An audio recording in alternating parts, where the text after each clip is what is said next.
አትችልም ይላል። ስለዚህ ብሉይ ኪዳን ከዚህ በኋላ አያስፈልግም። ሲፋቅ አንተ ኦንሊ ጂሰስ ነኝ እያልክ ነው። አሜን ብቻ ነው ጭውቴው፣ ከስር ያለው አሜን ነው የሚል በጋሻው ባልታዛር እኔ እውቀት ያለ ይመስለኝ ነበር። ድምፅ ነጎድጓድ ስለሆነ ምናምን ምናምን ሰዎች ይወዱ ነበር። እኔም በጣም ትመቸኝ ነበር። እውነቱን ነው የምነግርህ። ከዛ ወጣህና አሁን ትምህርት ምን ሆነ? ብሉይ ኪዳን አያስፈልግም። ራስን ያልከው ደግሜ ላሰማችሁ፣ ጀስት ኢን ኬዝ ቤተሰብ ዮኒ ማኛ አብዶ ነው ቀባጥሮ ነው እንዳትሉኝ። ብሉይ ኪዳን አያስፈልግም። ብሉይ ኪዳን ላይ ያለው ዝም ብሎ ነው ያለውን አብርሃም ለመላእክት ሰግዷል፣ ሎጥ ለመላእክት ሰግዷል፣ ኢያሱም እንዲያርጓል፣ ሙሴም እንዲያርጓል እያልክ የብሉይ ኪዳን ዘመን ገና ልጅነት ሳይመለስልህ በክርስቶስ ኢየሱስ በአብ ቀኝ ሳትቀመጥ የነበረበትን ዘመን ታሪክ እያነሳ አሁንም የእግዚአብሔር ልጆች ለፍጡራን እንዲንበረከኩ ለማድረግ የምትሞክረው ሙከራ ማቆም ነው ያለብን። ይሄንን ነው የሚልህ። አየህ፣ መጽሐፍ ቅዱስ ላይ ያለ እንዳለ ያምናል እንደተሰገደላቸው የክብር ስግደት እንዳለ ያምናል። ለቅዱሳን ያምናል እኮ ግን ብሉይ ኪዳን ነው ስለዚህ አልቀበለውም እያለ ብሉይ ኪዳንን አልቀበልም። የመጽሐፍ ቅዱስ ደግሞ መጀመሪያው ዋናው ብሉይ ኪዳን ነው። ብሉይ ኪዳን ትንቢት ነው። አዲስ ኪዳን የተፈጸመ ጉዳይ ነው። ትንቢት ነው። አብዛኛው ብሉይ ኪዳን ካያችሁ ትንቢት ነው። ስለ ኢየሱስ ክርስቶስ ምሳሌ የእነ አብርሃም ልጁን እንዲያርድ ልጁን እንዲሰዋ እግዚአብሔር አምላክ አንድያ ልጅ እንዳለው አንድ ልጁን ጨክኖ እንደጨከነበት የሚያሳይ ትንቢት ነው የሚናገረው።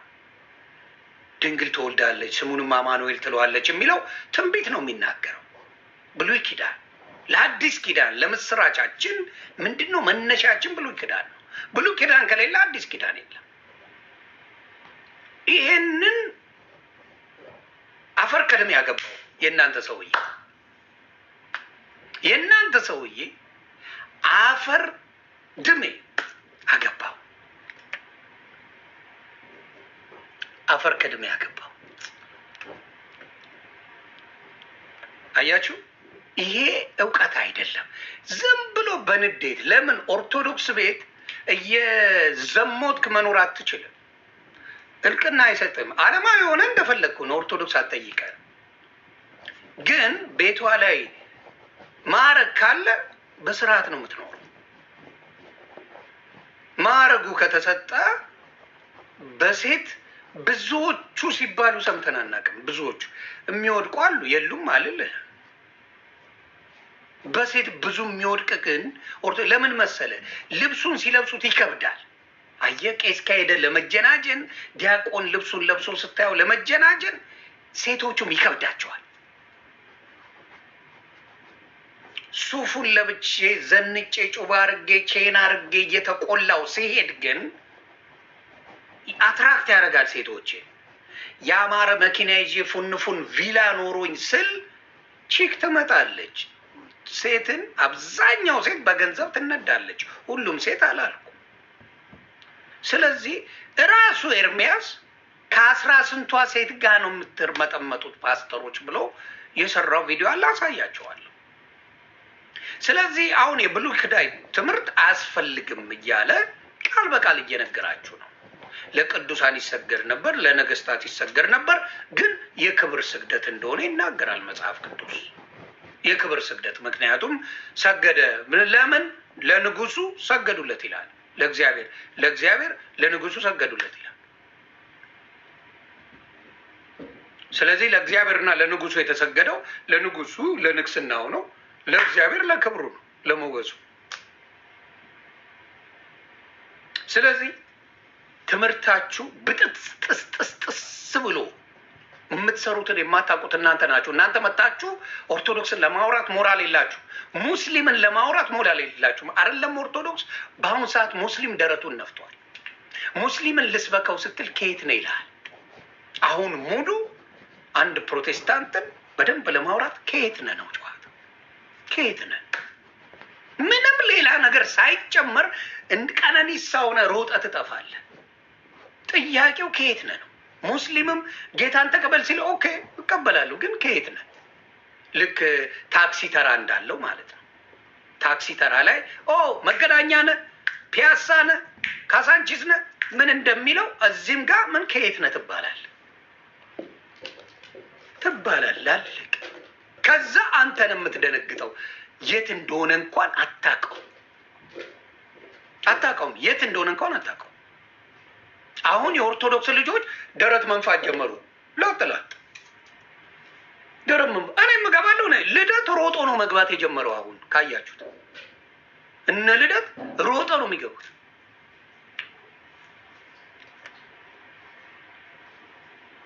ሁለተኛ አካውንት ይዘህ መጣ። በሶስተኛም ቦልካለሁ። አይዞህ ሶስተኛ አካውንትም ይዘህ መጣ። ተግባባን። አሁንም የምነግራችሁ ምንድን ነው፣ ሌሎቹም እየሮጡ መምጣት የጀመሩት በአሁኑ ሰዓት ነው እንጂ ጥሪ አንቀበልም ነበር የምትሉት ለምን? እኔ መካብም እችላለሁ መከስከስም እችላለሁ። አሁን በብርድ ልብስ ተደብቆ ነው ያለው። ኤርሚያስን ካያችሁ ብርድ ልብስ አድርጎ ወይኔ ዘማርያም መጣብኝ፣ ወይኔ ማነው ስሙ መጣብኝ፣ ወይኔ ብርድ ልብስ ተሸፍነው። ይህ በፊትስ ደረቱን ነፍቶ አንጠባጥባለሁ ታቀኛለህ እያለ የሚፎግረው ሰውዬ አሁን ብርድ ልብስ አድርጎ መጥቷል። እንትን ገድል የምትለዋን ይዞ መጣ። ተሸፍኖ ልግባ ሲሉ አያስገባ። በቃ አየህ፣ ብቃት ያስፈልጋል፣ እውቀት ገብተህ ማየት ያስፈልጋል። የአራድዬ ልጅ ስትሆን ገብተህ እይ ማንኛውንም ነገር። እኔ እንዲያውም አንዳንዴ ያመልጠኝና እመቤቴን እላለሁ ይይዙኛል።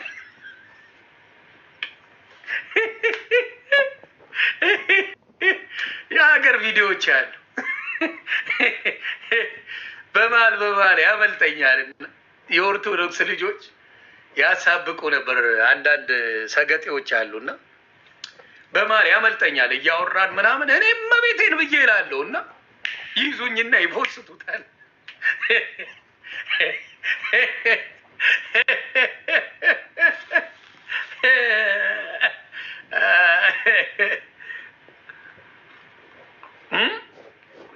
ዋሻው እመቤቴን እላለሁ መሀል ላይ ይመጣብኛልን። ከዛ ምን ያደርጋሉ የኦርቶዶክስ ልጆች? ይኸውላችሁ እመቤት ይላል ይህ ሰውዬ፣ እመቤቴ ከውስጡ አጠፋም ይላሉ። እና አዎ እመቤቴን በጣም ነው መወዳት፣ በጣም ወዳት። ለምን መሰላችሁ መወዳት? የእናንተን አላውቅም። የኔ እመቤቴ የምላት ቅድስት ድንግል ማርያም ግን የጌታዬ እናት ናት። ልጇን ጌታዬ ያለች እናት ናት። That's why I love her. Nobody can do that. የኔ እናት እኔ ጌታ አትለኝም። የማናችንም እናት እዚህ ምድር ላይ ያለችው ልጄ ትለናለች እንጂ ጌታዬ የምትለን የለችም። ልጄ ትለናለች፣ ልጄ ትለኛለች። ልጄ ቅዱስ ነው። እናንተ ብትጠሉኝ ለእናቴ እኔ መልአክ ነኝ። ልጄ በጣም ልዩ ሰው ነው የምትለው። ልጄ ግን ጌታዬ ነው አትልም። የፈለገ ነገር ቢሰጣቸው ለሌላ ሴቶች ምናልባት ብራግ ሊያደርጉ ይችላሉ። በልጆቻቸው እንትን ሊሉ ይችላሉ እንጂ ጌታዬ ሊሏቸው አይችሉም። ተግባባል? የገዛ ልጅን ጌታዬ ጌታዬ እያሉ ማሳደግና ልጄ ብሎ ማሳደግ ይለያያል። ዳስ ዋይ ቅድስት ድንግል ማርያም ልዩ የሆነች እናት የሆነችው። ሌላው መጽሐፍ ቅዱሳዊ ነው። ሌላ መጽሐፍ ቅዱስ ምንድነው? እናትና አባትህን አክብር ይላል መጽሐፍ ቅዱስ። ኢየሱስ ክርስቶስ የቅድስት ድንግል ማርያም ከዚህ በፊት ብየዋለሁ፣ የዛሬ 10 ዓመት ቅድስት ድንግል ማርያም የኢየሱስ እናቱ ናት። እናቱን ሳታከብር ኢየሱስን ማክበር አለ እንዴ? የትኛው ትምህርት ነው ያስተማራል? እናከብራታለን የቱ ጋር? ሁሌ ቪዲዮ ስትሰሩ በስጋ አልወለደችውም ስትሉ ነው፣ ስትመጻደቁ ነው የማየው። 4 ልጆች አሏት ብላችሁ ጨምራችሁ ነው የምትሰጡት። ማንኛውም በዛ ዘመን ወንድምና እህት ነው የሚባባለው። ድንግል ሌሎች ልጆች እንዳሏት እንደወለደች እንዳሳደገች የሚናገር አንድም መጽሐፍ ቅዱሳዊ መረጃ የለም። ወንድሞቿን ምን ይባላሉ? ወንድም እህት ይባላል። ውጭ ያለ ማለት ይሄንን እንኳን የማያውቅ ትውልድ ይዘው መጡ። ኢትዮጵያ ላይ የማይመረምር ትውልድ ይዘው መጡ። ለምሳሌ የሞተ ሰው አያማልድም አሉ። ኦኬ እንስማማ። እሺ እንበለው፣ ቅድስት ድንግል ማርያም ሞታለች እንበል። ይመቻቸው። ለእነሱ ጥያቄ አቀርባለሁ። ኤልያስ ያማልደናል? በአሁኑ ሰዓት ኤልያስ በሰረገላ ተነጥቋል አይደለ? ሄኖክስ ያማልደናል? እንደው እንድታብራሩ ነው። ለምን አይምሯችሁ ጠባብ ስለሆነ አስፍታችሁ ስለማታዩ። እሺ የሞተ ሰው አያማልድም ተባለ። አያማልድም። እሺ ልስማማ። ኦኬ አምግቦች ተስማማው። የእናንተን ስራ እንዲፈርስ እግዚአብሔር ሰርቶታል። ቀድሞ ሐሰተኞች እንደሚመጡ አውቆ አመቻችቶታል። ኤልያ በሰረገላ ያረገው አሁንስ ያማልዳል ወይስ አያማልድም? ሄኖክ ያረገው ያማልዳል ወይስ አያማልድም? ይሄንን ብዙዎቹ አያውቁትም። ዩጁማ ስታነቡ ስትከተሉ አሜን ብቻ አይደለም። መኪና ይሰጣል፣ ገንዘብ ይሰጣል። ጩኸት ስለበዛ እውቀት አለ ማለት አይደለም። መጮህ እውቀት አይሆንም። ማንበብ እውቀት ነው። ማንበብ እውቀት ነው። ስለዚህ ለእናንተ የምጠይቃችሁ ጥያቄ እነ ኤርምያስም ሆነ ሌሎቹ ለምታየው ፔንቴኮስቶ የምጠይቀው ሉተራውያን እንኳን በቅዱሳን ስለሚያምኑ አልጠይቃቸው። ሉተራውያን ማለት ለኦርቶዶክስ 5 ጉዳይ ነው። ይመጣሉ፣ ብዙ አይርቁም፣ ሰሞኑን ይጠመቃሉ፣ ችግር የለውም።